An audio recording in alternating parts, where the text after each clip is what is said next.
In the middle of a dense jungle, one man stood alone.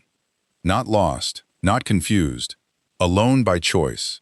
Behind him were a small group of Montagnard fighters who trusted him with their lives. Ahead of him sat an enemy position so heavily fortified it seemed impossible to break. Concrete bunkers, machine guns, open ground covered by fire from every direction. Then the radio crackled. Command offered him backup. His answer was calm, almost chilling. "No, I've got them right where I want them, surrounded from the inside." That voice belonged to Jerry "Mad Dog" Shriver, one of the most feared American soldiers to ever fight in Vietnam. To the enemy, he was a dangerous ghost.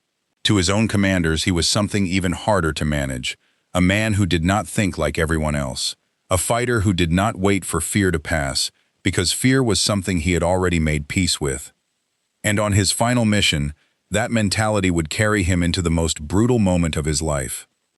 If you respect real war stories like this, subscribe now to War Heroes Times Tales and stay with us until the end, because the truth behind Shriver's last battle is still one of the strangest and most unsettling mysteries of the Vietnam War. Jerry Michael Shriver was born on September 24, 1941, in DeFuniak Springs, Florida, a small American town that had no idea it had just produced one of the most aggressive and relentless soldiers of the war. He came from a military family. His father had served in Korea, and from an early age, Jerry grew up with discipline, sacrifice, and service woven into everyday life. Later, the family moved to Sacramento, California, where Shriver developed the restless edge that would define him for the rest of his life. He was not the kind of boy who blended in quietly. He was intense, serious, and inwardly driven. While other kids were looking for distractions, Jerry was drawn to stories of combat, survival, and men who had done impossible things under fire. For him, World War II was not distant history. It was a lesson. The Marines at Iwo Jima, the paratroopers at Normandy, the men who kept moving when everything around them was collapsing. Those were the kinds of stories that shaped his imagination. By 1962, at just 21 years old, he enlisted in the U.S. Army. He earned his airborne wings and joined the legendary 101st Airborne Division, the Screaming Eagles. From there, he was sent to West Germany, where the Cold War created a kind of war, with no battlefield speeches and no dramatic headlines. It was tension, patrols, discipline, and the constant possibility that the next mistake could become fatal. Later, he served in Taiwan. Then Vietnam called. And when Shriver arrived there in 1966, he did not come in as a man looking for comfort. He came in as a man who seemed to belong in the darkest corners of the war. That is what made him a natural fit for MACV-SOG, one of the most secretive and dangerous units ever created by the United States military. Officially, the name stood for Military Assistance Command, Vietnam Studies and Observations Group. That title was deliberately bland, almost boring. It sounded like a paperwork office. It was not.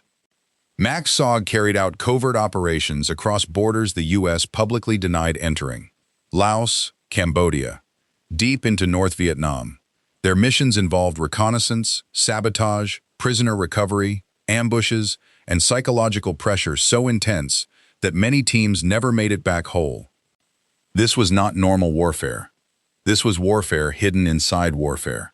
The men who served there were selected for courage, skill, and a willingness to function under impossible pressure. They had to move fast, think fast, and accept that rescue was never guaranteed. Shriver fit that environment with frightening ease. He was tall, lean, blonde, and had icy blue eyes that people remembered because they gave away almost nothing. Men who served with him said he carried himself with a strange calm, not softness, not friendliness, just absolute control. One officer later said, there was something empty and unreadable about his eyes, like the emotion had been burned away and replaced with pure focus. Another combat veteran described him as the kind of man who made everyone around him more alert, because you could tell he was always ready for violence before violence arrived. But Shriver's reputation was not built on attitude alone. It was built on what he carried into the field. He liked close quarters fighting.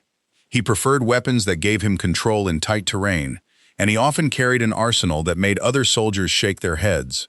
Multiple pistols, revolvers, a suppressed M3 grease gun, sometimes captured enemy weapons like AK-47s or RPKs, because in the jungle, using the enemy's own equipment could make the difference between being found and disappearing into the dark.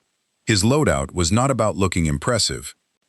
It was about surviving brutal, fast encounters where hesitation meant death. He once rejected a carbine offered to him and said that if he needed more than the weapons he already had, he was in serious trouble anyway. That line said everything. He did not trust luck, he trusted preparation. And he trusted himself. During a leave period in 1968, he even bought a Marlin 444 rifle, a weapon more associated with hunting large animals than war. His reasoning was practical, but also unsettling. He wanted something powerful enough to destroy enemy bunkers and create damage that would shake morale as much as bodies. He understood something many soldiers did not say out loud. War is not only fought with bullets, it is fought with fear. Yet the most surprising thing about Jerry Shriver was not how dangerous he was. It was how deeply he cared in a world that often trains men to stop caring. Off-duty, he was not a social, easygoing character. He was awkward around strangers, distant in crowds, and often preferred silence over conversation. Many people found him unsettling because he seemed emotionally sealed off from ordinary life. But that same man did something extraordinary with his money. He gave much of it away to his Montagnard teammates and their families. Food, clothes, medicine, school supplies for children. The Montagnards were indigenous people from Vietnam's Central Highlands, caught between armies, governments, and histories larger than themselves. They had every reason not to trust outsiders. But Shriver earned their loyalty by living with them, eating with them, and learning their language. He did not separate himself from them. He became part of their world. That loyalty mattered, because in combat, the men around him followed him anywhere. And they did. He extended his time in Vietnam again and again, eventually spending more than 1,000 days in country. He could have left. He did not. He stayed because he felt responsible for the men under him. Then there was Klaus, the German shepherd he had adopted in Taiwan and brought into Vietnam. Klaus was more than a dog. He was family. One time, after some soldiers tried to force beer on the animal as a joke, Shriver walked into the room armed and said nothing. He did not need to. The message was clear. That behavior would not happen again. Nobody tested him after that. By 1968, his name had become known even beyond his own unit. The North Vietnamese put a bounty on him. $10,000 for his capture or death. That is the kind of thing that does not happen to ordinary soldiers. It happened because the enemy understood exactly what he represented. A man who was effective, aggressive, and extremely hard to stop. And still, Shriver did not slow down. He went back to work. Then came the radio transmission that became part of his legend.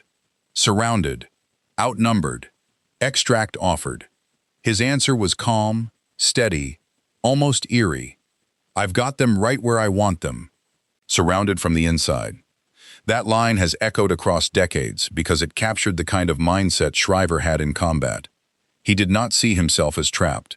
He saw opportunities where others saw collapse. But the mission that would define his name came on April 24, 1969. The operation was aimed at a suspected enemy command area in Cambodia's Fishhook region. The plan depended on airstrikes and ground movement to secure intelligence and possibly capture prisoners. On paper, it looked risky. In reality, it may have been disastrous from the start. Some officers later believed the mission was poorly planned and based on dangerous assumptions. Years after the war, intercepted communications suggested that SOG operations had been compromised by a leak, possibly from within South Vietnamese intelligence channels. If that was true, the team was walking into an ambush. When the helicopters landed, the enemy opened fire almost immediately. The ground was covered with heavy weapons fire from reinforced bunkers. The team was pinned down. There was no easy path forward, and no safe direction to run. Captain Paul Cahill, one of the surviving American officers, later described the fight as chaos on every side. Men were hit, smoke filled the air, the jungle became a blur of noise and panic. And in the middle of it, Shriver moved. He gathered 5 Montagnard fighters and charged toward the tree line. He was trying to break the enemy position, trying to do what he had always done, push forward when everyone else was forced backward. Cahill watched him go. Then he watched him get hit. Then he saw him go down. And after that, Shriver vanished into the jungle. The battle did not end quickly. Air support had to strike the area repeatedly. Napalm and jets finally helped break the enemy fire enough for survivors to be pulled out. But when the smoke cleared, Jerry Shriver was gone. No recovered body. No confirmed remains. Nothing. He was 27 years old, only 21 days from the end of his 3rd tour. Later, North Vietnamese broadcasts claimed they had captured him. In another transmission, they suggested they had his ears, but no proof was ever produced, and no evidence was ever confirmed. His remains were never recovered. Officially, his case has remained unresolved for decades. That uncertainty is part of why his story still grips people today, because it is not only the story of a dangerous soldier. It is the story of a man who gave everything to a war that never gave him a clean ending. He left behind more than 20 decorations, including silver stars, bronze stars, and a Purple Heart. In 1974, he was posthumously promoted to Master Sergeant. But medals do not explain him fully. What explains him is this: he lived like a man who had accepted the cost of war before it ever took him.